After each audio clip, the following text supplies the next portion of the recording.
On with my read aloud series from Indian Economic Development. This is textbook for class 11th. I'm doing chapter 6, rural development. We finish with what is rural development, credit and marketing in rural areas. We finish with agricultural market system. And right now we are going to do diversification into productive activities. So, diversification into productive activities. So, diversification includes two aspects. One relates to change in cropping pattern, and the other relates to a shift of workforce from agriculture to other allied activities. Now, what are they? Livestock, poultry, fisheries, etc., and non-agricultural sector. The need for diversification arises from the fact that there is greater risk in depending exclusively on farming for livelihood. Diversification towards new areas is necessary not only to reduce the risk from agriculture sector, but also to provide productive, sustainable livelihood options to rural people. Much of the agricultural employment activities are concentrated in the Kharif season, but during the Rabi season, that is, these crops are sown in winter and are harvested in spring in India, and Kharif is summers. In areas where there are inadequate irrigation facilities, it becomes difficult to find gainful employment. Therefore, expansion into other sectors is essential to provide supplementary gainful employment and in realizing higher levels of income for rural people to overcome poverty and other tribulations. Hence, there is a need to focus on allied activities, non-farm employment and other emerging alternatives of livelihood. Though there are many other options available for providing sustainable livelihoods in rural areas. As agriculture is already overcrowded, a major proportion of the increasing labor force needs to find alternative employment opportunities in other non-farm sectors. Non-farm economy has several segments in it. Some possess dynamic linkages that permit healthy growth, while others are in subsistence, low productivity propositions. The dynamic subsectors include agro-processing industries, food processing industries, leather industries, tourism, etc. Those sectors which have the potential but seriously lack infrastructure and other support include traditional home-based industries like pottery, crafts, handlooms, etc. Majority of rural women find employment in agriculture while men generally look for non-farm employment. In recent times, women have also begun looking for non-farm jobs. For example, you see poultry and livestock. You have sheep rearing, an important income augmenting activity in rural areas. This is beekeeping as an entrepreneurial activity. This is jaggery making. Animal husbandry, so it's animal breeding. Animals are bred and raised for utility, for example, food, fur. They can be used for sport, pleasure, and research. Beekeeping, dairy farming. In India, the farming community uses the mixed crop livestock farming system, that is, cattle, goats, fowl are the widely held species. Livestock production provides increased stability in income, food security, transport, fuel, and nutrition for the family without disrupting other food producing activities. Today, livestock sector alone provides alternative livelihood options to over 70 million small and marginal farmers, including landless laborers. A significant number of women also find employment in the livestock sector. So we can see this chart here shows the distribution of livestock in India. Poultry accounts for the largest share with 55%, as you can see out here. You can see this. So we see poultry accounts for 55%, others are 0.2%. Then you have cattle and buffaloes, 26%, sheep and goats 18%, pigs are 0.90%, followed by others that is 0.20. Other animals, they include camels, asses, horses, ponies, and mules. They are in the lowest rung. India had about 304 million cattle, including 105 million buffaloes in 2007. Performance of the Indian dairy sector over the last 3 decades has been quite impressive. Milk production in the country has increased by more than 5 times between 1960 to 2012. This can be attributed mainly to the successful implementation of Operation Flood. It is a system whereby all the farmers can pool their milk produced according to different grading based on quality, and the same is processed and marketed to urban centers through cooperatives. In this system of the farmers are assured of a fair price and income from the supply of milk to urban markets.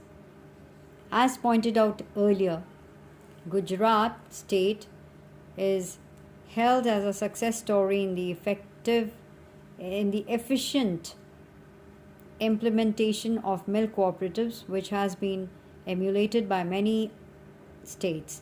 Meat, eggs, wool byproducts are also emerging as important productive sectors for diversification. Fisheries. The fishing community regards the water body as mother or provider. The water bodies consisting of sea, oceans, rivers, lakes, natural aquatic ponds, streams, etc., are therefore an integral and life-giving source for the fishing community. In India, after progressive increase in budgetary allocations and introduction of new technologies in fisheries and aquaculture, the development of fisheries has come a long way.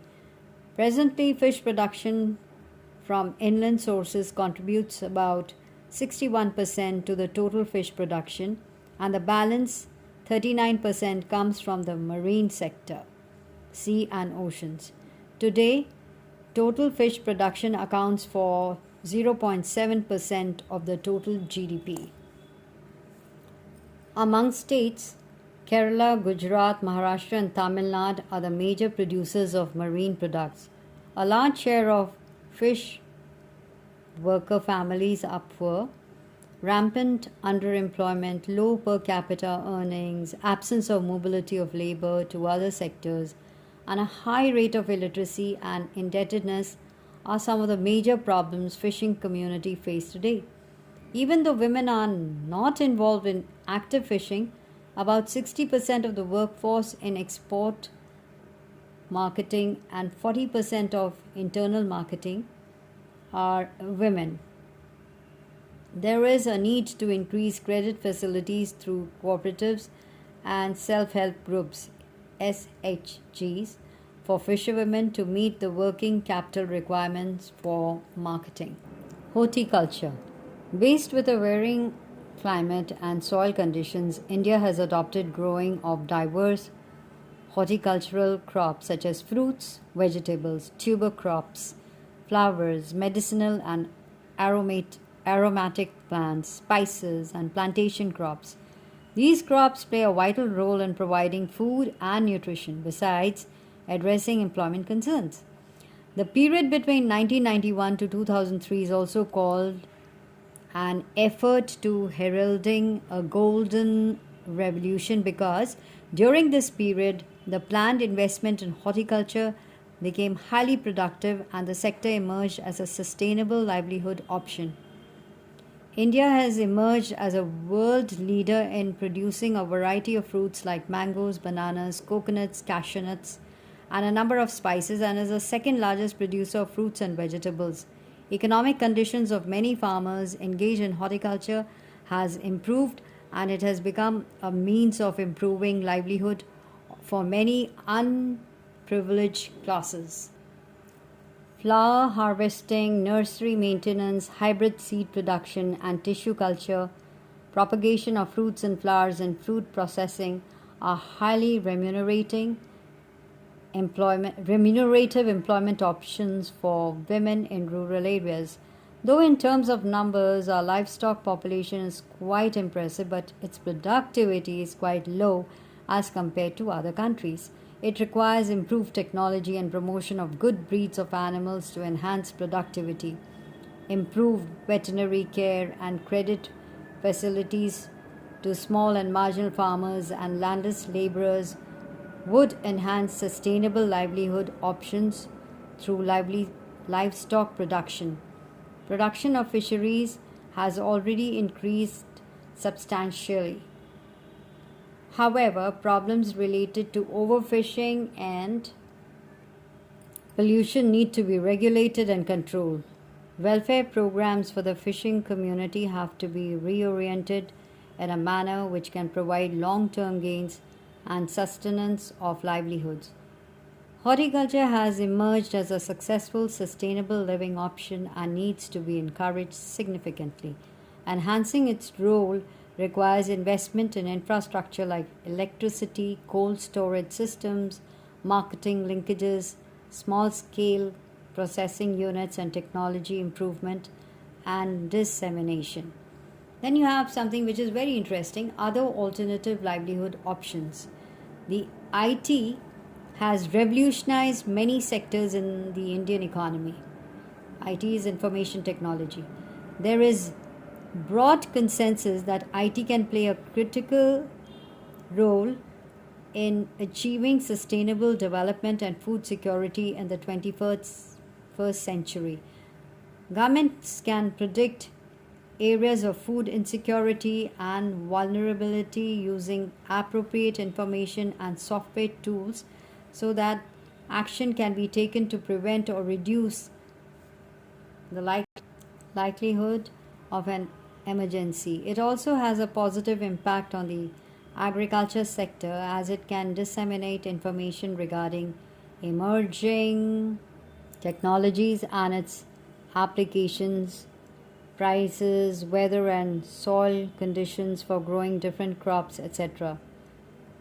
Though IT is by itself no catalyst of change, but it can act as a tool for releasing the creative potential and knowledge embedded in the society.